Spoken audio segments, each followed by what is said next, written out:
I've seen the future of Cars Land, and it kind of scares me a little. I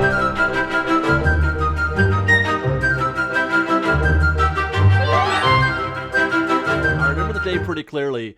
It was before Fresh Baked even existed. We were the Disneyland Report then, and it was a day that I felt was probably the most important day for the future of our channel. It was opening day for Cars Land, and I remember standing just outside of Mater's Junkyard Jamboree, waiting to go in, actually afraid to go in a little bit because I had never, it was a big day. It was a big day for Cars Land. It was a big day for Disneyland. It was a big day for Fresh Baked or the Disneyland Report. And, there was this fear of that it wouldn't live up to the expectation, that I wouldn't be able to hype it. But I went in anyway, turned the camera on, and started talking. And wouldn't you know, it was pretty breathtaking. Literally, the first time I saw Radiator Springs, from over there by Flo's, it literally took my breath away. It was more than we could have hoped for. Everyone felt it. I felt it. What we all felt was that we were in the movie Cars. We were in Cars Land. We were in Radiator Springs. And it turned out to be a monumental success that revitalized DCA. It gave it new life. But there was an itch in the back of my mind that I couldn't scratch, and it was bothering me for a very long time. Something was definitely wrong, and after about 6 months or so, it finally struck me. I finally figured it out. And that itch, that thing that was bothering me was a question. Is that all there is? Then Luigis Flyling Tires happened. About 2.5 years later, the failure of Luigi's was complete, and they closed it down in February of 2015. And as it turns out, that failure cast a huge, very bright light on the Achilles heel of Cars Land. An enormous weakness that cannot be fixed. It cannot be fixed. To help make this point, let's go over to Disneyland, where every land is organic. It's an open-ended environment that lends itself to creativity and change. There are no limitations, other than those set by the land's environment itself. But there are no limitations to anything that they do there. They can do whatever they want, really. And that's because they're not anchored. The land itself is not anchored to a single specific theme, or in the case of Cars Land, a single specific film. Or more to the point, a single specific environment, i.e. Radiator Springs. Cars Land, they did a beautiful job of recreating Radiator Springs. They did a magnificent job. As I said, everybody, to a man, feels like you're in the movie. The question is, in an environment like this, an environment like Radiator Springs, what do you do when an attraction is bad? What do you do when you have to replace a ride that has to be related to Luigi's? What do you do when you have to replace an attraction that has to use the same cue, that it has to be related to cars and or to tires?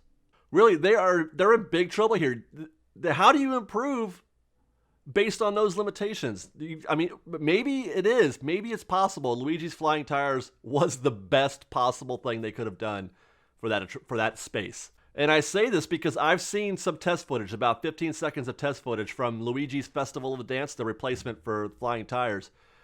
And by all appearances, this is being proven out because it looks like a total yawner.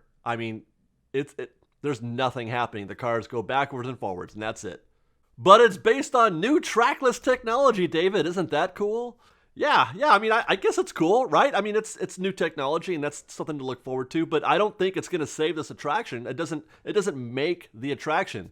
But Luigi's is just part of the problem. They do have a serious problem with a fun, creative attraction to be put in that space. But what if they want to, as Walt would put it, plus the land? What if they want to do something else in the land? What if they want to add to the land? It has to look like it does in the film. It cannot be foreign to anything that we've seen in the film Cars. And this is because they did such a good job originally of recreating Radiator Springs. They did it so well, it's so convincing that to do anything else would detract from that experience. They are now committed to having a duplicate Radiator Springs. Now, I said before, there's no way to fix this, but there is actually one small way, and that's if they go back and make another sequel, a third Cars movie, and they go back to Radiator Springs, and they change Radiator Springs there in the film. Then you can go back to Cars Land and add whatever you want based on what you've seen now in the third film. That seems like a lot of trouble to go through just to save a small land. if it needs saving. Which actually brings me to kind of a secret point that I was thinking of in terms of this video, and one that kind of scares me a little bit, and it's about the future of what we're going to get at Star Wars Land. Obviously, they have many more films to source from, many more environments and things like that they can pull from, so they're not limited to a single environment like Radiator Springs Racers. But that's not the problem. The problem isn't the amount of source material; it's choosing a single environment, choosing Tatooine or Endor or whatever. And that's what I want to know. The artwork that we've seen, the concept art that we've seen, doesn't look like anything we've seen before, which is good news. But if they choose a single environment, they've got to make sure that it's flexible enough to bring stuff in and out of that environment. Bring the Millennium Falcon in, take it out, bring in a TIE Fighter or something like that. Maybe change a restaurant that's not performing a theme, or change a gift shop, the facade, to something else entirely. The environment has to be open to creativity. It has to be open to inspiration, and it has to be open to change, because change is needed. Change is necessary. And Cars Land, my friends, cannot change. Discuss. We've got lots more videos for you to see, so grab a churro and check out our Secrets in History videos, or maybe our ride-throughs, or you can just watch all of our weekly trip reports and have your mind blown by how much fun we're having. It truly is the best of Disney Baked Fresh Daily. Oh, and don't forget, you can support Fresh Baked through our Patreon campaign, link below. Thanks again for watching, everybody. Fresh Baked!